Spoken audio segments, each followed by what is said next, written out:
उद्या द्यायचे ना आपल्याला. झालं सर.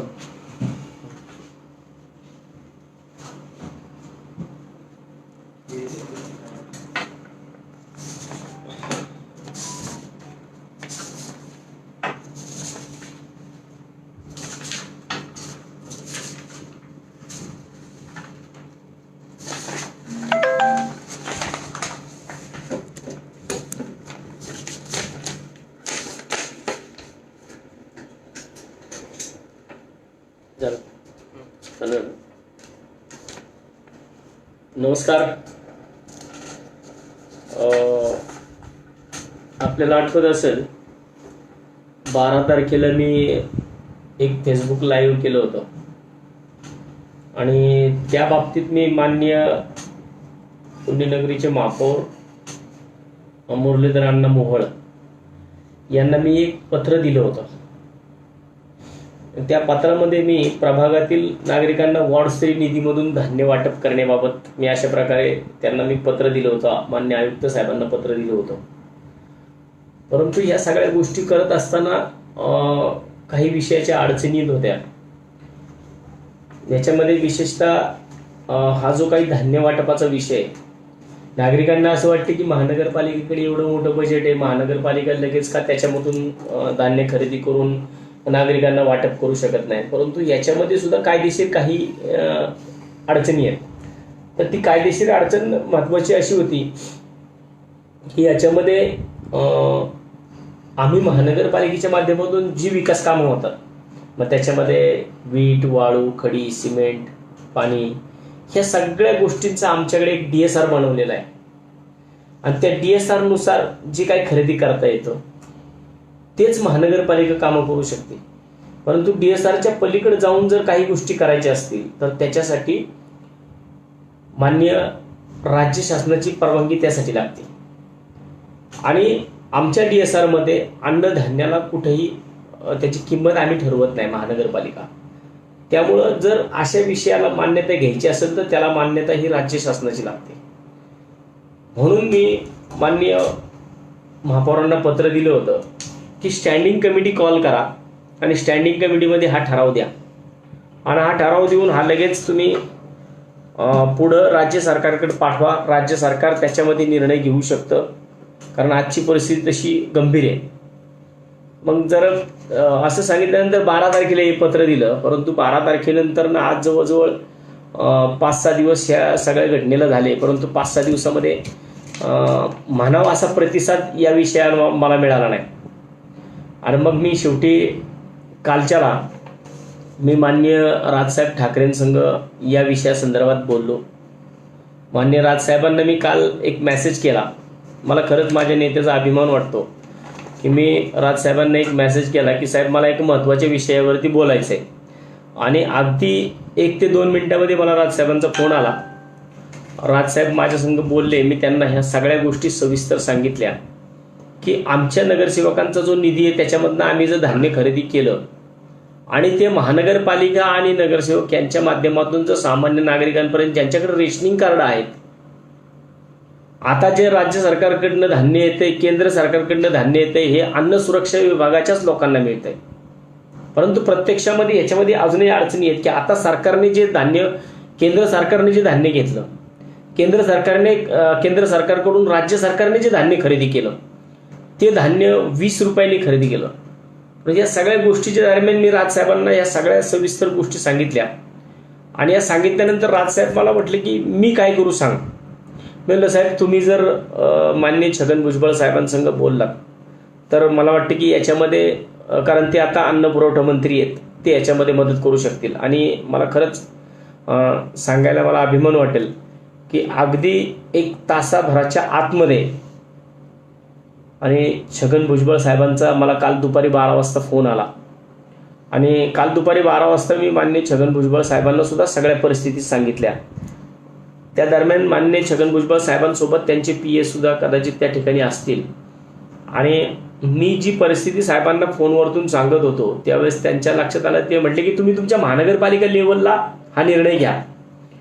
मग मी साहेबांना हे समजून सांगितलं की साहेब जर आम्ही महानगरपालिका लेवलला हा निर्णय घेऊ शकतो परंतु जर आम्हाला अन्नधान्य खरेदी करायचं असेल, हा आमच्या DSRच्या व्यतिरिक्त विषय, त्यामुळे आम्हाला तुमची मान्यता म्हणजे राज्य सरकारची आम्हाला मान्यता लागेल. आणि मग साहेबांनी त्यांच्या PAनी पण सांगितलं, हो तुमच्या स्टँडिंग कमिटीने जर आम्हाला ठराव, GBनी स्टँडिंग कमिटी जर ठराव करून पाठवला तर आम्ही त्याला मान्यता देऊ शकतो.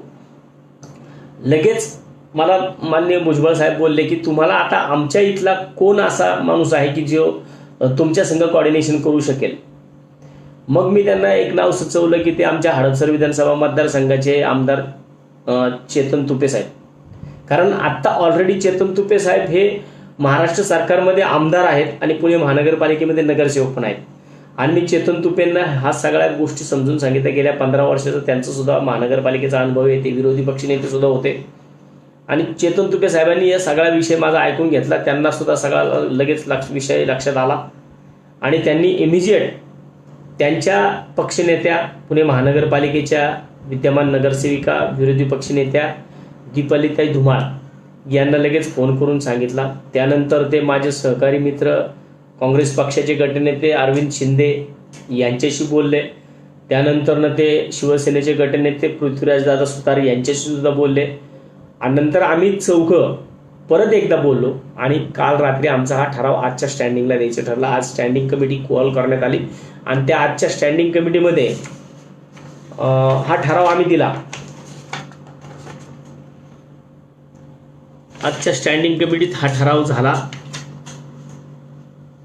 आणि ह्या ठरावाला मला सांगायला आनंद वाटेल की या ठरावाला आज सर्वपक्षीय नगरसेवकांनी, अगदी इवन भाजपच्या नगरसेवकांनी, त्याच्यामध्ये आमदार सुनील कांबळे साहेब होते, त्या ठिकाणी नगरसेवक दीपक पोटे होते भाजपचे, त्या व्यतिरिक्त भाजपच्या नगरसेविका जंगलेताई होत्या, आमच्या राजगुरुताई होत्या, त्या व्यतिरिक्त विद्यमान स्टँडिंग कमिटीचे चेअरमन हेमंतजी रासने होते. या सर्व लोकांनी एका मिनिटामध्ये या सगळ्या विषयाला मान्यता दिली. आणि आता मुख्य सभा काय होऊ शकणार नाहीये. मुख्य सभा कोरोनामुळं एक्सटेंड झालेली आहे. आता 15-16 लोक येऊ शकतील म्हणून स्टँडिंग कॉल करण्यात आली. परंतु मुख्य सभा जर बोलवायची, 164 नगरसेवक बोलवायची, तर तो परत कायद्याचं उल्लंघन होईल म्हणून GB काय होऊ शकणार नाहीये. परंतु मुख्य सभा मान्यता देईल या भरवशावरती हा ठराव आता राज्य सरकारकडे पाठवलाय. आणि मी तशा प्रकारचा मेसेज मी मान्य राजसाहेबांना आता एक 5-10 मिनिटापूर्वी केला आणि लगेच मला राजसाहेबांचा परत फोन पण आला.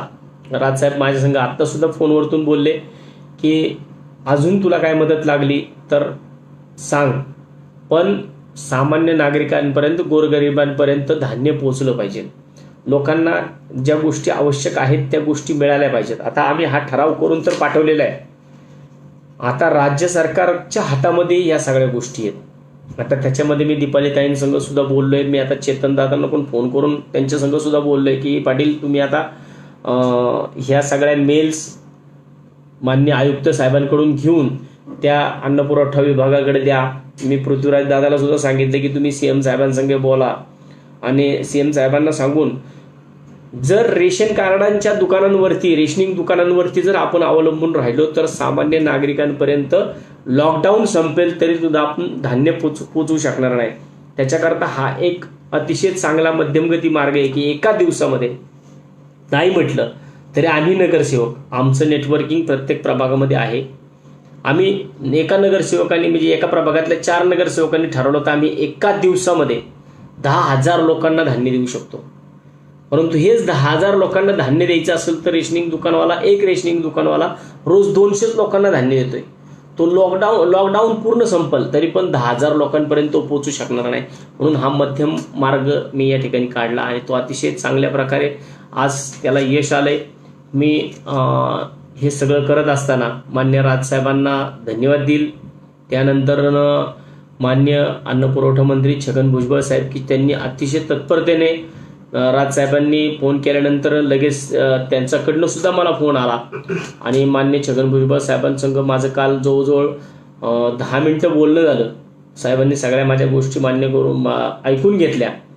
त्याच्यानंतरनं चेतन तुपे पाटील असतील आमदार, त्याच्यानंतरनं आपल्या राष्ट्रवादी काँग्रेसच्या विरोधी पक्षनेत्या दीपालीताई धुमाळ असतील, काँग्रेसचे गटनेते माझे मित्र अरविंद शिंदे असतील, काँग्रेसचे ज्येष्ठ नगरसेवक मान्य आबा बागुल असतील, की आबा बागुलांचा सुद्धा मला काल रात्री फोन आला. आबा बागुल सुद्धा या विषयात माझ्यासंग बोलले. आणि ज्या दिवशी मी हा लाईव्ह टाकला त्या दिवशी सुद्धा भारतीय जनता पार्टीचे नगरसेवक अमोल बालवडकर, किरणदादा दगडे पाटील या लोकांनी सुद्धा माझ्या संग फोनवरतून बोलले की अतिशय चांगला प्रस्ताव तुम्ही तयार केलाय. आणि करत असताना शिवसेनेचे गटनेते पृथ्वीराज दादा सुतार यांनी सुद्धा लगेच अप्रोच दिला. आज स्टँडिंग कमिटीच्या सगळ्या सभासदांनी अतिशय चांगल्या प्रकारे अप्रोच देऊन एका मिनिटामध्ये कुठलीही चर्चा न करता ह्या विषयाला मान्यता दिली ना आज हा विषय राज्य सरकारकडे आयुक्तांच्या सहीने जाईल. मी माननीय महापौरांना सुद्धा धन्यवाद देईल की महापौर असतील, आमचे सभागृह नेते धीरज घाटे असतील, की ही लोक जरी उपस्थित नव्हती तरी सुद्धा त्यांनी सुद्धा फोनवरनं या विषयाला मान्यता दिलेली आहे. कारण बऱ्यापैकी नगरसेवक आज त्या ठिकाणी ऑनलाईन होते आणि त्यांनी सुद्धा या सगळ्या विषयाला मान्यता दिली. मी सगळ्या स्टँडिंग कमिटीच्या सर्व सभासदांचं, सर्व गटनेत्यांचं, आमदारांचं, आमदार सुनील कांबळे साहेब सुद्धा त्या ठिकाणी उपस्थित होते, त्यांचं सुद्धा मी मनापासून अभिनंदन करेल. आणि आपल्यामुळं जर हा ठराव लवकरात लवकर राज्य सरकारने याला मान्यता दिली तर मला वाटतं की पुणे महानगरपालिका ही देशातली पहिली महानगरपालिका असेल की ज्या महानगरपालिकेने इतक्या तत्परतेने हा ठराव मंजूर करून घेतला. आणि ज्या नागरिकांसाठी आम्ही करोडो रुपये खर्च करतो, करोडो रुपये आमचं महानगरपालिकेचं जर अंदाजपत्रक पाहिलं तर 7,300 कोटी रुपयांचं आमचं महानगरपालिकेचं अंदाजपत्रक आहे. आणि या 7,300 कोटी रुपयांच्या पत्रकामधले विकास कामं जी आहेत, ही विकास कामं जर आम्हाला नागरिकांपर्यंत पोहोचवायची असतील, नागरिकांना दाखवायची असेल तर तो नागरिक जगला पाहिजे, वाचला पाहिजे. त्याच्याकडनं कुठलाही उपद्रव जो मुंबईमध्ये झाला तशा प्रकारचे उपद्रव झाले नाही पाहिजेत. सामान्य नागरिकाला नाही काय मिळालं तर कमीत कमी वरण भात तरी मिळाला पाहिजेत.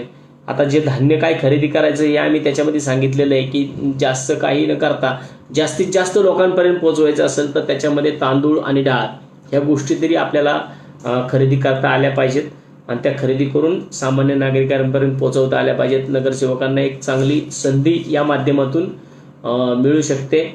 राज्य शासनाने फक्त जो तांदूळ राज्य शासन केंद्र सरकारकडनं 20 रुपये किलोनी घेणार आणि 12 रुपयांनी नागरिकांना देणार होता, त्याचे पैसे जे रेशनिंग कार्डवाल्यांना 10 ते 12 लाख रुपये डिपॉझिट म्हणून भरायचे होते, मग आता हे पैसे न भरून घेता डायरेक्ट महानगरपालिकेच्या माध्यमातून नगरसेवकांच्या 164 नगरसेवकांचे प्रत्येकी 5 लाख रुपये, साधारण 8 ते 8.25 कोटी रुपये होतात. हे 8 ते 8.25 कोटी रुपये डायरेक्ट अन्न पुरवठा विभागाकडे वर्ग करण्यात आले. जो धान्य ते रेशनिंग दुकानांना देणार होते तेच धान्य जर आम्हा नगरसेवक आणि आमच्या महानगरपालिकेच्या यंत्रणेकडे आलं तर आम्ही महानगरपालिकेची यंत्रणा आणि नगरसेवक नागरिकांपर्यंत ज्या गोष्टी पोहोचवायच्या त्या 100% चांगल्या प्रकारे पोहोचू शकतो. एक चांगला विषय मी आज महानगरपालिकेमध्ये 1 दिवसामध्ये ठराव देऊन मान्य करू शकलो. हे शक्य नव्हतं, परंतु त्यासाठी सर्व नगरसेवकांनी, सर्व गटनेत्यांनी, आमदारांनी, मान्य राजसाहेबांनी, मान्य छगन भुजबळ साहेबांनी, मान्य चेतन तुपे असतील, मान्य सुनील कांबळे साहेब असतील, या सर्वांनी अतिशय चांगलं सहकार्य मला केलं. त्याबद्दल मी सगळ्यांचं मनापासून अभिनंदन करतो. आणि लवकरात लवकर हा ठराव, आता पुणे महानगरपालिकेच्या क्षेत्रामध्ये 8 आमदार आहेत, त्यातले 6 आमदार भारतीय जनता पार्टीचे, 2 आमदार राष्ट्रवादीचे आहेत. आता आमदारांची सुद्धा जबाबदारी आहे की जर महानगरपालिकेने हा ठराव अर्जंटली तुमच्याकडे मान्य करून मुख्य सभा मान्यता देईल या विषयावरती तुमच्याकडे पाठवलाय तर तुम्ही सुद्धा त्वरित त्याला मान्यता देऊन अन्न पुरवठा विभागाकडनं याच्यावरती कारवाई करावी आणि ज्यांना धान्य पोचलेलं नाहीये त्यांच्यापर्यंत धान्य पोहोचवण्याची तुम्ही जर देताल तर ते आम्ही 100% पोहोचू शकतो. त्वरित कारवाई करावी एवढंच या ठिकाणी सांगतो. आणि पुन्हा एकदा सगळ्यांना मनापासून धन्यवाद देऊन मला जे योग्य वाटलं ते काम मी केलं. मान्य राजसाहेबांच्या आशीर्वादाने मी ते करू शकलो, एवढं मी स्वतःला भाग्यवान समजून. जर खऱ्या अर्थानं पुणे शहरातल्या 3-4 लाख लोकांपर्यंत जर हे धान्य पोहोचलं तर मला वाटतं याच्यापेक्षा चांगलं मोठं काम दुसरं कुठलं नसेल. एवढंच. धन्यवाद.